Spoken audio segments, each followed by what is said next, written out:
Hello friends, मेरा नाम doctor Khan है। मैं पिछले 16 साल से ऑर्थोपेडिक्स और न्यूरो रिहेबिलिटेशन पे काम कर रहा हूँ। आज मैं आपके सामने एक और अच्छा टॉपिक लेकर आया हूँ, जिसको हम कंधे का जाम होना बोलते हैं, मेडिकल टर्म के अंदर फ्रोजन शोल्डर या फिर एडेसिव कैप्सुलाइटिस। सबसे पहले तो ये समझो कि शोल्डर है क्या। शोल्डर एक दो जॉइंट से मिलकर बना हुआ है। एक ऊपर वाला हिस्सा जो कि ग्लेनोइड कैविटी रहती है, एक खांचा रहता है, और एक गोल संरचना रहती है जो हेड रहता है, इसका हेड वो उसके अंदर अटैच रहता है। ठीक है, इस हड्डी के ऊपर एक कैप्सूल, एक आवरण रहता है जो हमारी बॉडी के अंदर एक साइनोवियल फ्लूइड बनाता है, जो कि हमारे जो जॉइंट है उसके अंदर लुब्रिकेशन प्रोवाइड करता है, जिसकी वजह से हमारा कंधा मोबिलाइज करता है, मूवमेंट करता है आगे पीछे ऊपर नीचे, जिस डायरेक्शन में भी हम अपने डेली एक्टिविटी में चाहते हैं उसमें। क्या होता है, किसी भी कारणवश, कॉज में बताऊंगा आपको, किसी भी कारणवश अगर उस कैप्सूल के अंदर टाइटनेस आ जाती है तो कंधा जाम होने लगता है। इसको हम लोग फ्रोजन शोल्डर बोलते हैं। अच्छा, फ्रोजन शोल्डर के कॉजेस क्या है, किस वजह से फ्रोजन शोल्डर होता है? तो पहला मालूम नहीं, अननोन कॉज है। बहुत सारे केस ऐसे होते हैं जिनको कोई बीमारी नहीं होती है, कोई मेडिकल हिस्ट्री नहीं होती है, लेकिन अचानक से पेशेंट के मूवमेंट धीरे धीरे कम होना शुरू हो जाते हैं, जिसको इडियोपैथिक फ्रोजन शोल्डर बोलते हैं, unknown cause. Second, frozen shoulder के अंदर ट्रॉमा आ जाता है, जैसे कि किसी का एक्सीडेंट हो गया, शोल्डर में चोट लग गई, शोल्डर का मोबिलिटी हमने बंद कर दिया, उसको इमोबिलाइज कर दिया। ठीक है, तो इमोबिलाइज करने के बाद में जब पेशेंट को हम लोग मूवमेंट कराते हैं तो वो टाइट हो जाता है, क्योंकि इमोबिलिटी उसके अंदर प्रोवाइड कर देते हैं, हम लोग मोबिलिटी बंद कर देते हैं। ठीक है, इसको ट्रॉमेटिक फ्रोजन शोल्डर बोलते हैं। एक होता है सर्जिकल फ्रोजन शोल्डर, जैसे मान लीजिए कि किसी का हड्डी टूट गई, क्लेविकल बोन फ्रैक्चर हुआ, ह्यूमरस फ्रैक्चर हुआ, नेक, हेड, शाफ्ट, जो भी हो, एनीथिंग एल्स, या एल्बो में इंजरी हो गई, तो किसी भी वजह से अगर हमने इस फ्रोजन शोल्डर को अगर हमने मूवमेंट बंद कर दिया तो उसकी वजह से भी ये फ्रोजन शोल्डर हो जाता है, जिसको हम लोग पोस्ट सर्जिकल फ्रोजन शोल्डर बोलते हैं। ठीक है। अच्छा, कुछ केस ऐसे देखे गए हैं जिनके अंदर डायबिटीज और थायराइड अगर अनकंट्रोल्ड है, उनको भी ये फ्रोजन शोल्डर की प्रॉब्लम बहुत ज़्यादा होती है। आपने अपने घर में किसी पेशेंट को देखा होगा जिनको डायबिटीज़ है, अनकंट्रोल्ड डायबिटीज़ रहती है, अचानक से उनको दर्द होने लगता है शोल्डर में, और धीरे धीरे करके जैसे जैसे जैसे जैसे जैसे समय गुजरता जाता है वैसे वैसे उनके कंधा जाम होने लगता है। तो जिन पेशेंटों में डायबिटीज़ और थायराइड अगर अनकंट्रोल्ड रहेगा तो उनको भी ये फ्रोजन शोल्डर की प्रॉब्लम होती है, ये याद रखिएगा।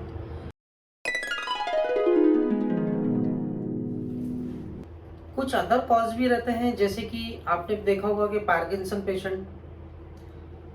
मतलब जैसे बॉडी शेक करती है, उन पेशेंटों के अंदर भी फ्रोजन शोल्डर देखे गए हैं।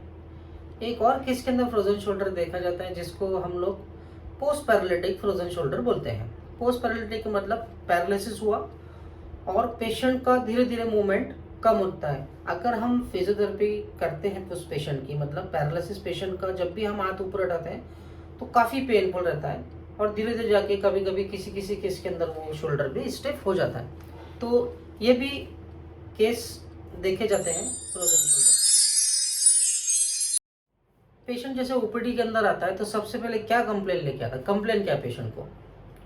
कंधे का मूवमेंट ना हो पाना, कंधे में दर्द रहना, और सबसे ज़्यादा मोस्ट इंपोर्टेंट कंप्लेन पेशेंट जो करता है वो रात को सोते समय उनकी अचानक सोते सोते आँख खुल जाती है, क्योंकि उनके दर्द रात में बढ़ जाता है।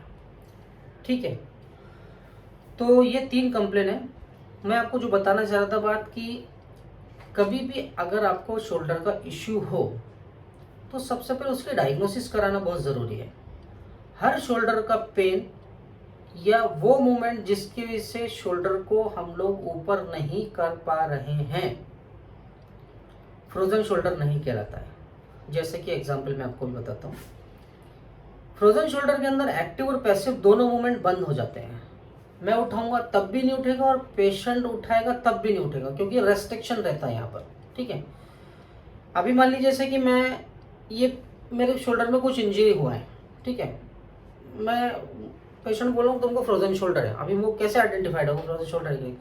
अगर मेरा फ्रोजन शोल्डर अगर केस अगर रहेगा तो मेरा हाथ एक्टिवली भी नहीं उठेगा और पैसिवली नहीं उठेगा। जैसे कि मैंने बताया, अगर मैं हाथ अपना अपने दूसरे हैंड से या फिर किसी कोई डॉक्टर अगर मेरे हाथ को ऐसे एक्टिवली अगर ऊपर उठा रहा है, पैसिवली अगर ऊपर उठा रहा है और एक्टिव उठाने में अगर मेरा मूवमेंट नहीं है, तो इसका मतलब ये है कि फ्रोजन शोल्डर नहीं है। इसको कोई भी शोल्डर इंजरी हुई है, चाहे वो रोटेटरी कफ की इंजरी हो, चाहे वो लेब्रम की इंजरी हो, या फिर शोल्डर ब्लेड सिंड्रोम, या फिर इम्पिंजमेंट सिंड्रोम, एनीथिंग एल्स, जो भी हो, तो उसको सबसे पहले मैं आपको यही इसलिए बोलूँगा कि आप सबसे पहले इसका ना डायग्नोसिस कराएं, क्योंकि अगर डायग्नोसिस नहीं करेंगे तो फिर ट्रीटमेंट नहीं मिलेगा।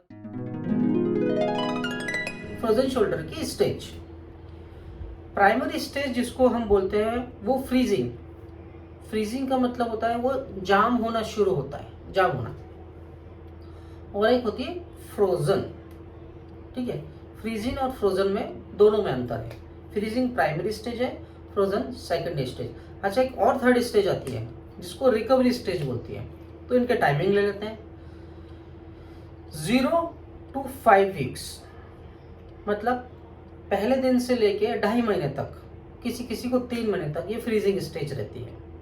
ठीक है, किसी को 2 हफ्ते में के बाद में फ्रोजन स्टेज आ जाती है, किसी को 4 हफ्ते के बाद, किसी को 6 वीक के बाद, मतलब 2.5 महीने के बाद में ये फ्रीजिंग स्टेज होती है। इस स्टेज के अंदर पेशेंट को मेनली पेन फील होता है, दर्द होता है शोल्डर के अंदर। और फ्रोजन शोल्डर का हमेशा याद रखना आप लोग, अगर कोई भी पेशेंट को अगर फ्रोजन शोल्डर रहेगा तो हमेशा आपको कंप्लेन ये वाले पर्टिकुलर एरिया में बोलेगा, डॉक्टर मेरे यहाँ पेन ज़्यादा होता है, शोल्डर पेन नहीं करता है, यहाँ पेन करता है मेनली। फ्रोजन शोल्डर का मेन सिम्टम क्या है? पेशेंट हमेशा यहाँ कंप्लेन बोलता है, डॉक्टर मेरे यहाँ पेन ज़्यादा है, इतना यहाँ पेन नहीं जितना यहाँ। ठीक है, तो ये फ्रीजिंग स्टेज होती है। फ्रोजन स्टेज में कैसे रहता है? 6 वीक to 5 मंथ और 6 मंथ। ठीक है, या फिर 1 साल भी लग सकता है।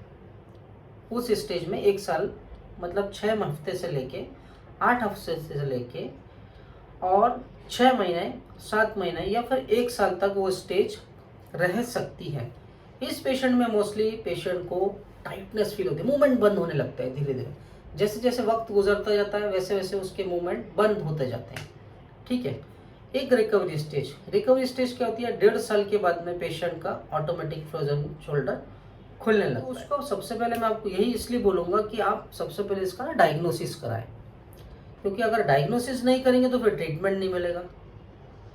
तो हम 2 स्टेज की हमने जो बात करी थी उस पर मैं थोड़ा सा एक और डिस्कस करना चाहता हूँ कि फ्रीजिंग और फ्रोजन के अंदर अपने को ट्रीटमेंट क्या करने का है।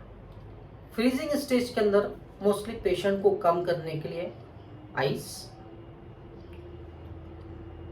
थोड़ा सा एक्सरसाइज, जो कि मैं आपको अपनी नेक्स्ट वीडियो के अंदर प्राइमरी स्टेज पर जो एक्सरसाइज रहती है वो मैं आपको नेक्स्ट वीडियो में बताऊंगा। और फ्रोजन स्टेज के अंदर क्या एक्सरसाइज रहेंगी वो मैं आपको नेक्स्ट वीडियो के अंदर सारी फुल डिटेल देने वाला हूँ, तो उसको भी प्लीज़ ध्यान से ज़रूर देखिएगा। और ये एक्सरसाइज अगर आपने खुद सेल्फ भी अगर कर लिए मेरे वीडियो के माध्यम से, तो काफ़ी हद तक आप अपने घर पे खुद ही अपने ट्रीटमेंट कर सकते हैं। लेकिन एक आखिरी में एक शब्द फिर से बोलूँगा कि अपना पेशेंट की पहले जांच करवाएं कि हकीकत में वही प्रॉब्लम है या कुछ और प्रॉब्लम है। पता लगा रोटेटरी कफ इंजरी है और आप उसके ऊपर धड़ धड़ एक्सरसाइज करने में लगे हैं, तो बस और मसल्स के अंदर इंटरनली कैप्सूल के अंदर इंजरी और हो जाएगी, तो आपको तकलीफ और बढ़ सकती है। ठीक है, तो अलग अलग एक्सरसाइज अलग अलग स्टेज की रहती है, वो मैं आपको सब एक नेक्स्ट वीडियो के माध्यम से बताऊंगा, तो उसको आप ज़रूर ध्यान से देखिए। अपना और अपने परिवार का ख्याल रखिए, अपना भी सेहत का ख्याल रखिए और खुश रहिए। और अगर ये वीडियो अगर आपको अच्छी लगे तो प्लीज़ आगे तक ज़रूर फॉरवर्ड कीजिए। जय हिंद, जय भारत, जय महाराष्ट्र।